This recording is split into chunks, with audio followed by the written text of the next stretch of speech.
Hello दोस्तों। तो पिछले लेक्चर में हम लोगों ने आंतरिक प्रतिरोध तक देखा था। आगे हम लोग देखेंगे प्रतिरोधों का संयोजन। तो प्रतिरोध होते हैं जो वो किस प्रकार से एक दूसरे से जोड़े जाते हैं और अलग अलग संयोजन के लिए उनका तुल्य प्रतिरोध का मतलब कि सभी प्रतिरोधों का क्या प्रभाव है उसको हम देखेंगे। ठीक है। तो प्रतिरोधों का संयोजन दो प्रकार से होता है, एक श्रेणी क्रम संयोजन और एक होता है समांतर क्रम संयोजन।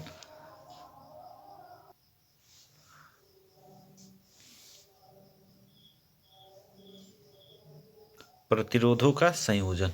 ठीक है। तो प्रतिरोधों के संयोजन में दो प्रकार के संयोजन होते हैं। पहला क्या है? श्रेणी क्रम। ठीक है। और दूसरा हमारा होता है समांतर क्रम।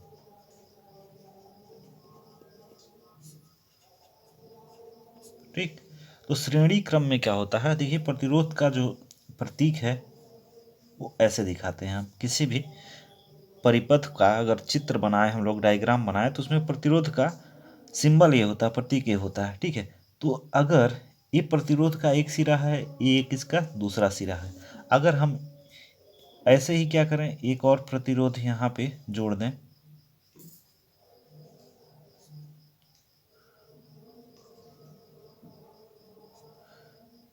देखिए क्या, ये इस प्रतिरोध का पहला सिरा हो गया और यहाँ पे क्या है, यहाँ पे इसका दूसरा सिरा। अब इस प्रतिरोध का ये पहला सिरा है और इसका ये दूसरा सिरा है। इस प्रतिरोध का पहला सिरा और इसका दूसरा सिरा, ऐसे करके अगर हम जोड़ें तो ये क्या हो जाता है? हमारा श्रेणी क्रम। ये क्या है? श्रेणी क्रम संयोजन। ठीक। और यदि हम क्या करें, जितने भी प्रतिरोध हों उनके पहले सिरे को एक साथ और दूसरे सिरों के एक साथ, ठीक है, पहले सिरे को एक साथ और दूसरे सिरे को एक साथ जोड़ दें तो इस प्रकार का संयोजन क्या कहलाता है? समांतर क्रम संयोजन कहलाता है। ठीक है। ये क्या कैसा है? समांतर क्रम। ठीक है। अगर दो प्रतिरोध हों तो ऐसे हो सकता है।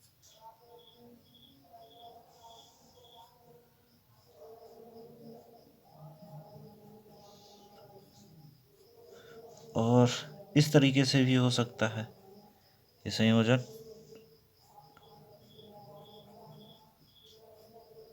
ठीक है। ये दोनों प्रतिरोध भी किस संयोजन में है? समांतर क्रम में। ये भी क्या है? समांतर क्रम में। श्रेणी क्रम में दो प्रतिरोध दिखाने हों तो एक प्रतिरोध, दो प्रतिरोध। ठीक है। तो ये दो प्रतिरोध हो गए श्रेणी क्रम में। ठीक है। अब हम देखते हैं तुल्य प्रतिरोध क्या होगा श्रेणी क्रम में, उसके बाद फिर समांतर क्रम का देखेंगे।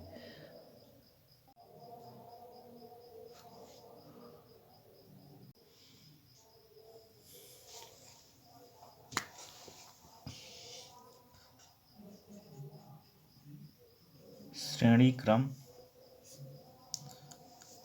संयोजन।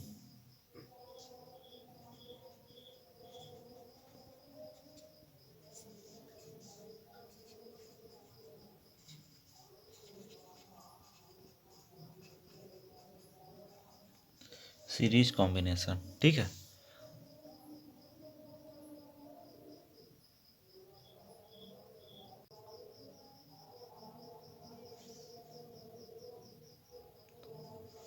श्रेणी क्रम में तुल्य प्रतिरोध। अब इसके लिए हम देखते हैं, एक सर्किट डायग्राम बनाते हैं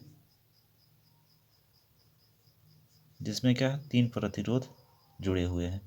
हम कई प्रतिरोध को लेकर के बना सकते हैं, 2, 3, 4। ठीक है।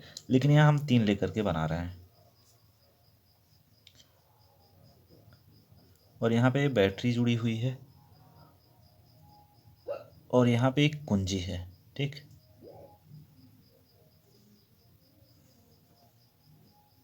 अच्छा, जब ऐसे रहे तो इसका मतलब कुंजी बंद है, और ऐसे रहे अगर किसी सर्किट में ऐसे कहीं दिख जाए तो इसका मतलब क्या होता है? कुंजी खुला हुआ है। कहीं कहीं पे इस चीज़ को ऐसे दर्शाया जाता है, ऐसे। ये बंद है और ये क्या है, खुला हुआ है। तो बंद का मतलब धारा बहेगा, खुला हुआ का मतलब धारा नहीं बहेगा।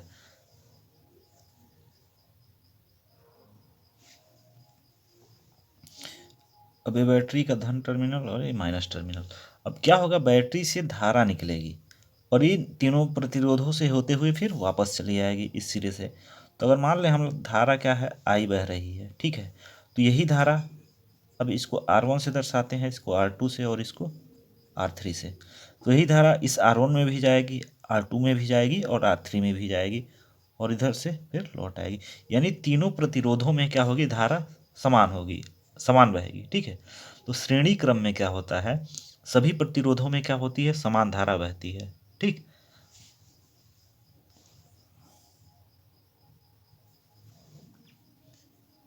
माना तीन प्रतिरोध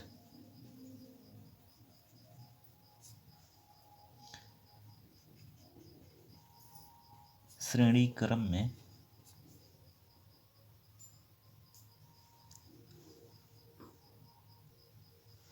माना तीन प्रतिरोध R1, R2 व R3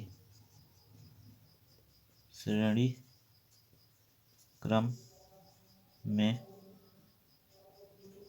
एक बैटरी से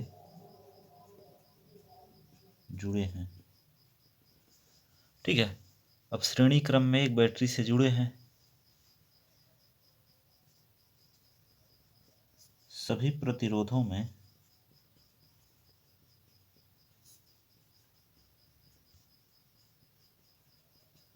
समान धारा I प्रवाहित होगी। सभी जो प्रतिरोध हैं उनमें क्या है, धारा I बहेगी, ठीक है। यदि R1, R2 और R3 के सिरों का विभवांतर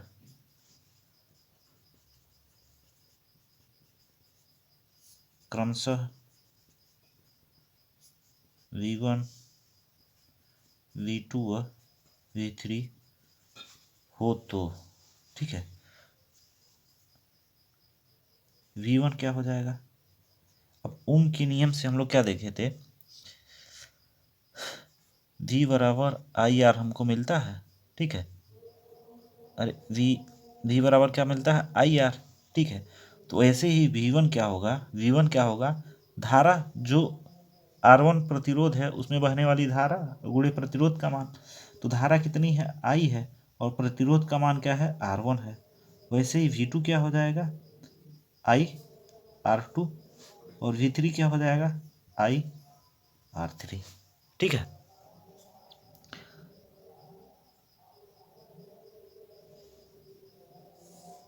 अगर मैं यहाँ पे इनको अलग अलग बिंदु से दर्शा दूँ, A, B, C और A, D, ठीक है। तो बिंदु A व D के बीच विभवांतर, ठीक है। तो मान लो A और B के बीच का विभवांतर क्या है, V है। अब V क्या होगा, इसके और इसके बीच का विभवांतर प्लस इसके और इसके बीच का विभवांतर और इसके बीच के विभवांतर। तो V1 plus V2 plus V3, ठीक है। अब V1 का मान रख देते हैं, क्या हो जाएगा, IR1 plus IR2 plus IR3। अब V क्या हो जाएगा, I कॉमन ले लेते हैं, R1 plus R2 plus R3, इसको मानते हैं समीकरण 1, ठीक है। अब आगे हम लोग एक चीज समझते हैं, ऐसा हो कि हम इन तीनों प्रतिरोधों की जगह, ठीक है, कोई एक प्रतिरोध लगाएं, ठीक है, जिससे कि क्या हो, ये बिंदु A और D के बीच विभवांतर कितना हो, V ही हो, ठीक है, और धारा क्या हो, I ही बहे, ठीक है। हम एक ऐसा प्रतिरोध ले रहे हैं, एक ऐसा प्रतिरोध जिसके कारण बैटरी से उसमें क्या है, I धारा ही बहे और A और D बिंदु के बीच विभवांतर भी ही हो, ठीक है। तो इसके लिए मैं क्या कर रहा हूँ, ये सब अब इरेज कर रहा हूँ, ठीक है। अब क्या है, हमारे पास एक ऐसा सर्किट है,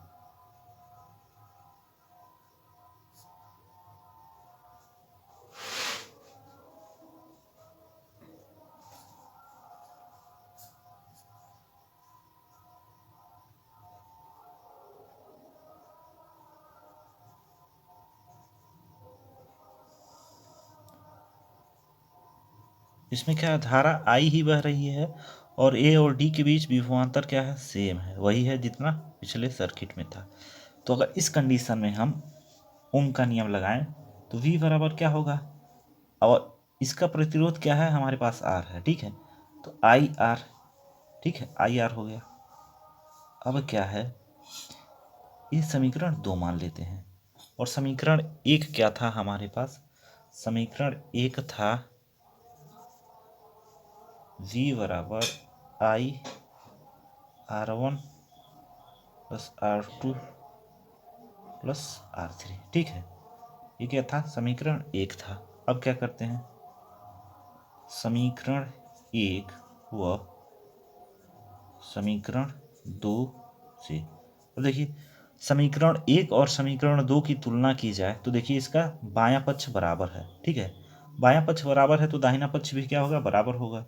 तो आई R1 plus R2 plus R3 बराबर आई आर, आई से आई खल्लास हो जाएगा, ठीक है, तो क्या बचेगा, R1 plus R2 plus R3 बराबर क्या होगा, R, या फिर इसी चीज़ को हम ऐसे लिख सकते हैं, R बराबर R1 plus R2 plus R3, ठीक है। तो यही R जो है ये श्रेणी क्रम में जुड़े हुए प्रतिरोधों का क्या है, तुल्य प्रतिरोध है। तुल्य प्रतिरोध का मतलब क्या होता है, उन सभी प्रतिरोधों की जगह एक सिंगल प्रतिरोध, मतलब केवल एक ही प्रतिरोध लगा दिया जाए तो उसका प्रभाव वही हो जो उन सभी प्रतिरोधों का मिलाकर के हो रहा है, ठीक है। ये जो 3 प्रतिरोध मिलकर के प्रभाव उत्पन्न कर रहे हैं, यह आर वाला प्रतिरोध अकेले ही उत्पन्न कर दे रहा है, इसीलिए ये जो आर है इन सब का क्या है, तुल्य प्रतिरोध है, ठीक है। आर क्या है, तुल्य प्रतिरोध, ठीक है। तो अगर हम एक पॉइंट लिखना चाहें तो क्या लिख सकते हैं, श्रेणी क्रम में जुड़े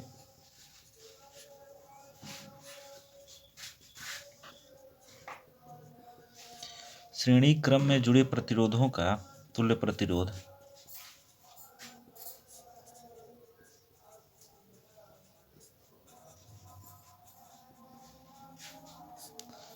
तुल्य प्रतिरोध उन उन प्रतिरोधों के योग के बराबर होता है,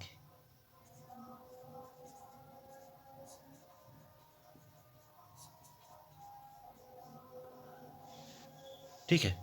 अच्छा, इसमें से एक बात और, अगर वो बहुविकल्पी प्रश्न में आता है, ऐसे क्वेश्चन बन जाते हैं। अब देखिए इसमें जो है तुल्य प्रतिरोध जो होगा ना, इन तीनों में सबसे बड़ा प्रतिरोध जो होगा उसके मान से भी क्या होगा, ज्यादा होगा, ठीक है। तुल्य प्रतिरोध जो श्रेणी क्रम में जुड़े हैं, जो सबसे बड़ा प्रतिरोध होगा श्रेणी क्रम में जुड़े हुए प्रतिरोधों में, तुल्य प्रतिरोध उस बड़े प्रतिरोध से भी बड़ा होगा, ठीक है।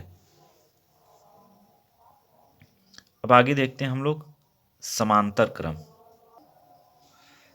समांतर क्रम में सभी प्रतिरोधों के पहले सिरे एक बिंदु से तथा दूसरे सिरे दूसरे बिंदु से जुड़े हुए होते हैं। और समांतर क्रम में जो सबसे इम्पोर्टेंट बात है, सबसे मुख्य बात वो ये है कि सभी प्रतिरोधों के सिरों के मध्य का विभवांतर क्या होगा, समान रहेगा। जितने भी प्रतिरोध रहेंगे सबके सिरों का विभवांतर क्या रहेगा, समान रहेगा। समांतर क्रम में सभी प्रतिरोधों के सिरे के बीच एक ही विभवांतर होता है, ठीक है, यानी विभवांतर का मान क्या होगा, सभी के लिए समान होगा। अब हम देखते हैं आगे इसमें कि समांतर क्रम में, ठीक है, जब जुड़े होते हैं प्रतिरोध तो तुल्य प्रतिरोध क्या होता है, उसके लिए क्या फार्मूला होता है।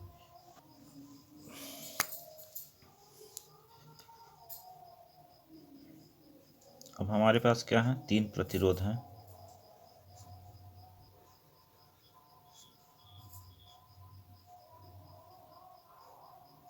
अब इनको क्या किया, एक बिंदु से जोड़ दिया गया है, ठीक है। और फिर बैटरी से कनेक्शन कर दिया गया है। और ये क्या हो गया, कुंजी, कुंजी बंद है, ठीक है। और इसमें क्या है, धारा आई बह रही है। अब ध्यान देने वाली बात है, यहाँ से धारा यहाँ से निकलेगी, ऐसे बहेगी। अब यहाँ पे जाके क्या होगा, ये तीन रास्ते निकल रहे हैं, तो धारा भी तीन भागों में बट जाएगी, ठीक है। क्या होगी, धारा तीन भागों में बट जाएगी। तो मान लेते हैं इसमें I1, बीच वाले में I2 जा रही है, और इस वाले में क्या है, I3, ठीक। ये R1 है हमारा, ये R2 है, और ये क्या है, R3। अब देखिए यहाँ पे I3 धारा आएगी, फिर I2 आएगी, और यहाँ से I1 आएगा। I टूटा था तो तीन भागों में बटा था, I1, I2, I3। और जब तीनों मिलेंगे तो मिलके कितने के बराबर हो जाएंगे, I के बराबर ही हो जाएंगे, ठीक है।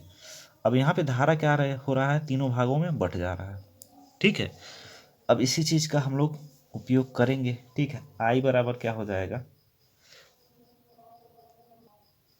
अच्छा यहाँ पे इसको बिंदु ए मान ले रहे हैं और ये बिंदु बी मान ले रहे हैं, ठीक है। अब क्या माना, तीन प्रतिरोध R1, R2 व R3 समांतर क्रम में बिंदु ए व बी के मध्य जुड़े हैं, ठीक है। अब देखिए हम एक समीकरण लिख सकते हैं ऐसे, I बराबर क्या होगा, I1 plus I2 plus I3 के, ठीक है। ये हमारा समीकरण एक है, ठीक है। अब क्या करते हैं, एक चीज, अब इसके लिए ओम का नियम लिखें हम, ठीक है। तो V बराबर क्या होता है, IR होता है। अब यहाँ से हम क्या निकालते हैं, I1 निकालते हैं। क्या निकालते हैं, इस प्रतिरोध में कितनी धारा जा रही है, तो V बराबर क्या होता है, IR होता है, ठीक है। तो यहाँ से अगर हम I देखें तो क्या हो जाएगा, V अपान R होता है, ठीक है। तो अब इस I बराबर V अपान R का प्रयोग करके हम लोग I1 निकालते हैं। I1 लिखेंगे तो I1 क्या हो जाएगा, V अपान R1। क्यों V क्यों लिखे हैं, क्योंकि तीनों के सिरों का विभवांतर क्या होगा, सेम ही होगा, तो वो क्या है, V मान लिए हैं हम। I2 क्या होगा, I2 बराबर V अपान R2। I3 क्या होगा, V अपान R3, ठीक है। अब इन तीनों का मान समीकरण एक में रख देंगे तो हमको क्या मिल जाएगा, V अपान R1 प्लस V अपान R2 प्लस V अपान R3। अब इसको मानते हैं समीकरण दो, ठीक है। अच्छा इसको नहीं समीकरण दो मानते हैं, क्या करते हैं, इसमें कॉमन ले लेते हैं, क्या, V कॉमन ले लेंगे तो यहाँ बचेगा 1/R1 1/R2 अपान 1/R3, ठीक है। ये हो जाएगा हमारा समीकरण दो। अब क्या किया जाए, यदि इन तीनों की जगह कोई एक ऐसा प्रतिरोध रख दिया जाए जिससे विभवांतर क्या हो, V हो, और धारा क्या बने, बहे I ही बहे, ठीक है। तो जो प्रतिरोध होगा वो तुल्य प्रतिरोध कहलाएगा, ठीक है। अब उसके लिए मैं इन सबको मिटा रहा हूँ, ठीक है।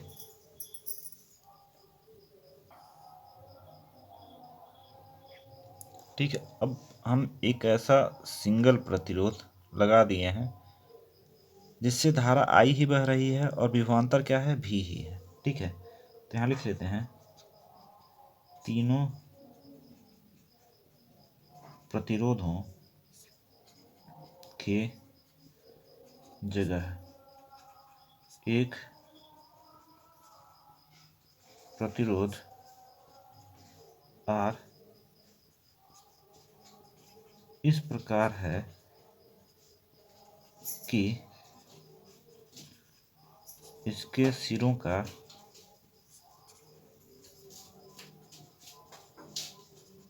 भांतर V तथा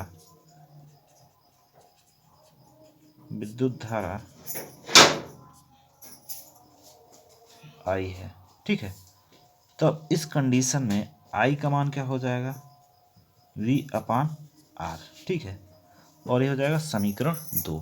अब क्या करते हैं, समीकरण 1 और 2 से तुलना करते हैं, समीकरण 1 व 2 से। ठीक है, सॉरी ये 3 हो जाएगा, समीकरण 2 व 3 से,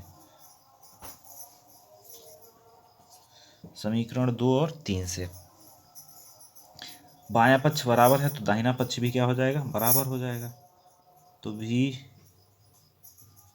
1/R1 1/R2 1/R3 ये V/R हो जाएगा।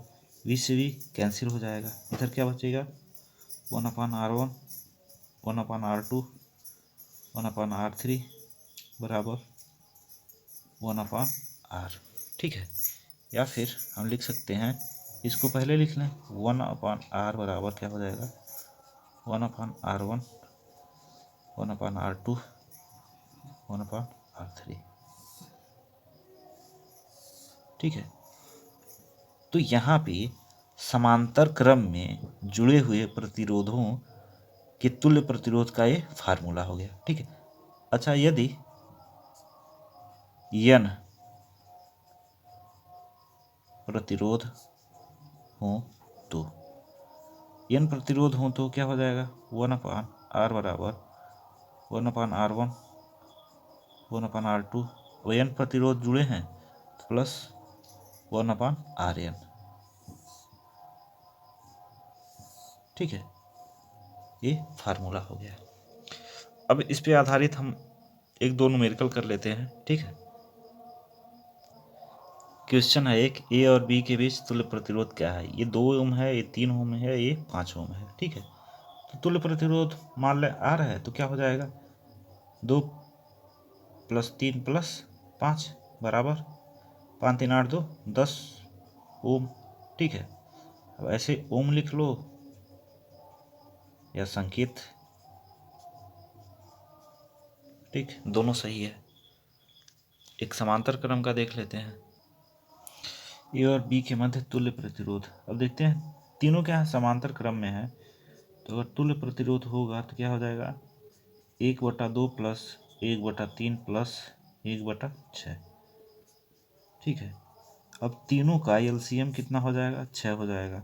अब 2 से 6 में भाग देंगे तो कितना आ जाएगा, 3, तो 3 × 1 + 3 दूना 6, 2 × 1 + 1, 1/R की वैल्यू क्या आ जाएगी, 3 + 2 + 1/6, 3 2 5 1 6, 6/6, ये कैंसिल हो जाएगा, 1 बचेगा, यानी R का मान क्या हो जाएगा, 1 ओम आ जाएगा।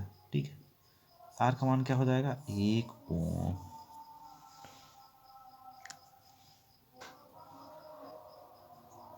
तुल्य प्रतिरोध ज्ञात करो। ठीक है, इसमें देखते हैं ये 2 ओम का प्रतिरोध है, इससे जुड़े हुए हैं ये 2 प्रतिरोध, ये दोनों आपस में किस में जुड़े हैं, समांतर क्रम में। फिर एक प्रतिरोध 2 ओम का जुड़ा है। ठीक है, अब इसका तुल्य प्रतिरोध निकालना है।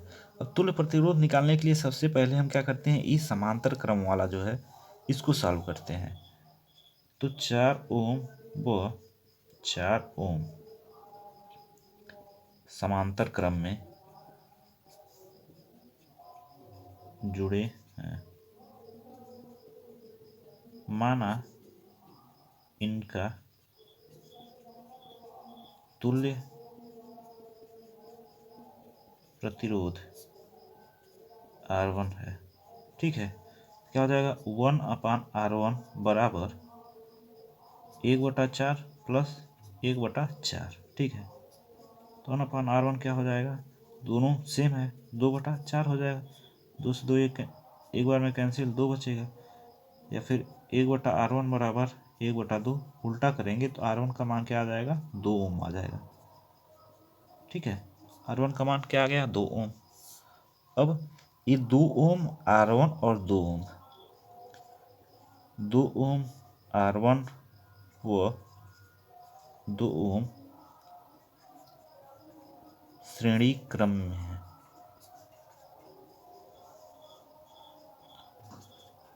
श्रेणी क्रम में है। अब इनका तुल्य प्रतिरोध मान लो क्या है, R है। तो क्या हो जाएगा 2 plus R1 plus 2 plus R1 की जगह 2 रखो तो तुल्य प्रतिरोध क्या आ जाएगा 6 ओम। ठीक है, तो इस पूरे सर्किट का परिपथ का तुल्य प्रतिरोध कितना है, 6 ओम। ठीक है, तो आज बस इतना ही रखते हैं, बाकी आगे आने वाले टॉपिक अगले लेक्चर में देखेंगे। ठीक है, तो अगर समझ में आ रहा है तो अच्छी बात है, कोई डाउट हो तो कमेंट सेक्शन में ज़रूर डाउट लिखिए। ठीक है, चैनल को सब्सक्राइब कीजिए। ठीक है, वीडियो को जितना हो सके शेयर कीजिए। ठीक है, लाइक